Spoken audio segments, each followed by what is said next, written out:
Hello guys, कसे आहात सगळे? मजेत ना? होप सो मजेत असाल, खुश असाल, हेल्दी असाल. More power to you. Shri Swami Samarth bless you. तर आज मी एका विषयावर म्हणजे हा व्हिडिओ शूट करते. तो विषय असा, तर आज मी एका विषयावर बोलत होते की हां, जेव्हापासून मी कंटेंट क्रिएशनला सुरुवात केली तेव्हापासून माझ्या डोक्यात विचार यायचा की जर मी एखादा काय प्रेम हा विषयावर मी कविता करते. कविता मी कोणत्याही विषयावर करते, पण प्रेमावर देखील करते. जसं बाकीच्या विषयांवर करते तसं प्रेमावर देखील करते. तर विचार केला की जर मी या कविता पोस्ट केल्या तर लोक माझ्याबद्दल काय विचार करतील. सोडा, लोक नाही, जे माझ्यापेक्षा सिनियर आहे, जे मला ओळखतात, ते माझ्याबद्दल काय विचार करतील हा विचार करून मी तो व्हिडिओ पोस्टच केला नाही. आणि जर मी तो व्हिडिओ पोस्ट केला असता तर त्याच्यावर यंग जनरेशनकडनं किती रिस्पॉन्स आला असता, कसा रिस्पॉन्स आला असता, त्यांच्या भावनांना ते टच झालं असतं का. तर या सगळ्या गोष्टी माझ्या डोक्यामध्ये चालू होत्या. आणि काल रात्री झोपताना माझ्या डोक्यात विचार आला, नेहा तू आजच्या 100, 150, 200 वर्षानंतर जिवंत असणार आहे का? उत्तर मिळालं, नक्कीच नाही. आणि ज्यांचा तो विचार करताय ते लोक देखील असणार आहेत का? नक्कीच नाही. एक्झाम्पलच घ्या ना, आपल्या आजीची आजी, तिचं नाव तुम्हाला माहिती आहे. बरं ठीक आहे, तुमच्यातल्या काही 20% लोकांना त्यांचं नाव माहीत देखील असेल. त्यांनी त्यांच्या आयुष्यात काय केलं हे तुम्हाला माहिती आहे का? त्यांनी जर एखादी चूक केली, एखादं चांगलं काम केलं, खूप चांगलं काम केलं, तरी तुम्हाला माहिती आहे? नक्कीच नाही. तर मग मी आज जे करणार आहे तर याचा विचार 150-200 वर्षांना माझे नातू पंतू बिंतू जे काय असतील ते करणार आहेत का? नाही. मग इतका विचार का करायचा?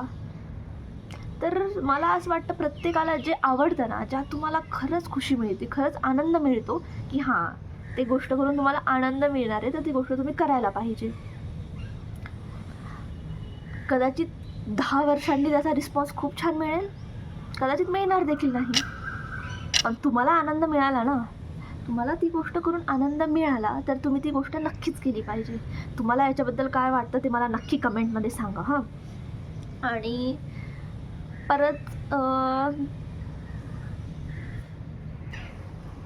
आणि हो, तुम्ही आज जे काही करणार आहात त्याची जबाबदारी तुम्ही 5-10 वर्षांनी स्वतः घेणार आहात, तुम्ही जे करसाल ते.